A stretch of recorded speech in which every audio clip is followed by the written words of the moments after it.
Yes, Kenya. Tamu sana, yes. Mike Movie Sonko has so far declared his interest in going for Mombasa gubernatorial seat. So in this video, I want us to dissect that move by Mike Movie Sonko to see whether his mission in Mombasa will actually succeed or whether it's a failed mission even before it starts.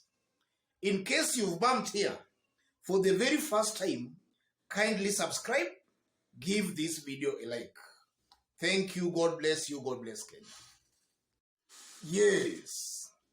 Do you think Mike Movie Sonko's mission in Mombasa will be a success or already it's a failed mission even before it starts? That's a question I want us to accurately answer in this video.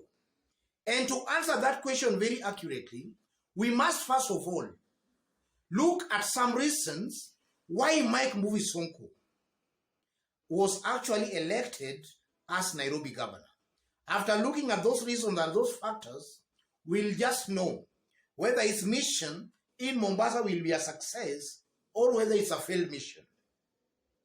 One of the reasons Mike Movie Sonko was elected Nairobi governor is because Nairobi city politics, or rather Nairobi politics, is very, very different from Mombasa politics. In the city is divided almost into equal, 50-50. For some times now, 150 has been controlled, or rather, one side has always been controlled by Raila Amolo Odinga, and then the other side has always been controlled, or rather been leaning towards Mount Kenya. So Sonko actually identified with one side, and then he made Raila Amolo Odinga his target.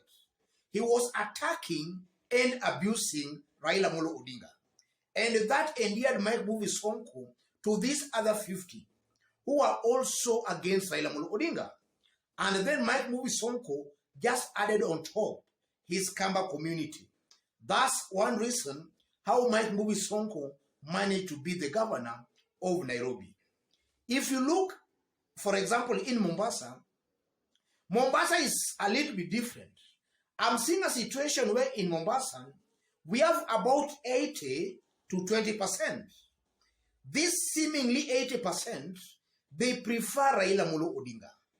And as I talk right now, a good majority of these 80% of Mombasa County voters, already they have their preferred gubernatorial aspirant in the name of Mvita, Member of Parliament. The remaining 20%, I don't know whether they have actually decided or rather made up their mind on their preferred maybe gubernatorial candidate, but something tells me that about 20% might actually be tempted to identify with Mike Movie Sonko, just to punish this other side. Yes. So from that angle again, I'm not seeing Mike Movie Sonko, even if he identifies with that 20%, actually winning Mombasa gubernatorial seat. And even if he was to identify with this 80%, already this 80%, they have their preferred gubernatorial aspirant. And then again, this 80%, they don't trust Mike Movie Sonko. They see Sonko as a spoiler, a spy who has been sent by maybe William Ruto to spoil things in their camp. So they don't trust Mike Movie Sonko. On that basis alone, I'm seeing Mike Movie Sonko's mission in Mombasa a failed mission even before it starts. And then secondly, if you look at another reason why Mike Movie Sonko was actually elected Nairobi governor, was because of handouts. For some times, even as a member of parliament, he was actually distributing some handouts, and that might have endeared Mike Movie Sonko to a section of Nairobi residents. So that section were actually tempted into voting for Mike Movie Sonko, thinking that if he becomes the governor, he was actually going to deliver or to perform more, or rather to do better. But actually, for the time he served as a governor, already that team that elected Mike Movie Sonko, they were already complaining. Mike Movie Sonko performed below par. Because, in the city, there has to be good roads, there has to be some good sanitation, sewerage, good hospitals with medicine, such kind of stuff, and amenities. Mike Movie Sonko was not just able to deliver that, simply because he was not prepared for that. He thought that his mandate as an elected leader was just to be giving handouts. That's why Mike Movie Sonko actually found it very hard in the city. And if you look at Mombasa, for example, in Mombasa, Ali Hassan Joho has set a very wonderful, or rather some good standards in Mombasa. And if you look at counties across the nation,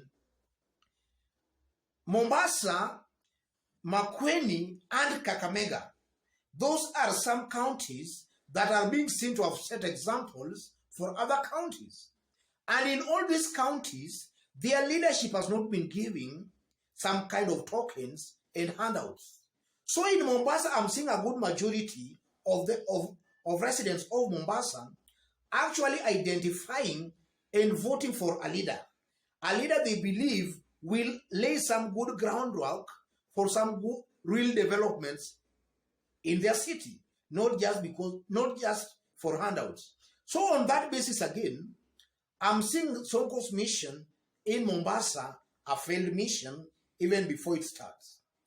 And then another very interesting thing here, if you look at the constituency, or rather the people who elected Mike Movie Sonko as Nairobi governor, if you look at their voting patterns, even in their traditional strongholds, it has been proved that they do elect mediocre kind of leaders. Sometimes I do hear them calling them togege. Yeah, it has been proved that they do elect mediocre kind of leaders. And that's how they elected Mike Movie Sonko as Nairobi governor. And as I talk right now, they are talking of electing Johnson Sakaja as their governor. Just populist kind of leaders, but leaders with no serious development credential. So whether that constituency, there are many enough in Mombasa to enable Sonko emerge victorious, that's also a story for another day. But from where I sit, I tend to believe they are just but a minority in Mombasa to enable Sonko win that seat.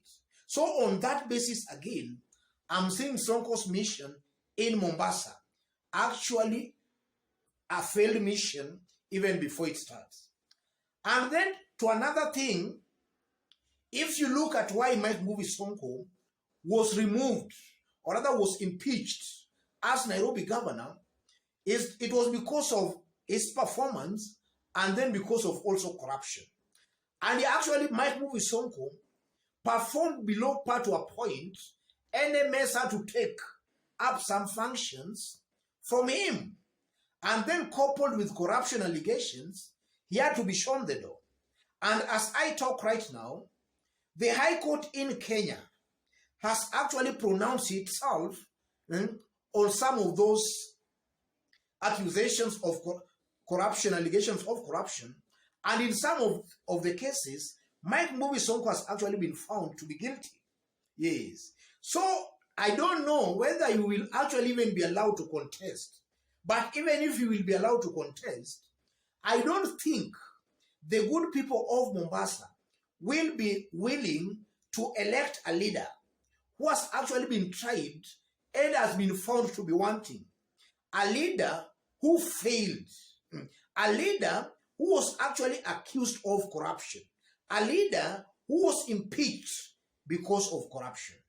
I don't think the good people of Mombasa will prefer electing that kind of a leader. So as I conclude, Sonko's mission in Mombasa, in my considered opinion, is already a failed mission. Mike Movie Sonko most definitely will not be able to win Mombasa gubernatorial seat.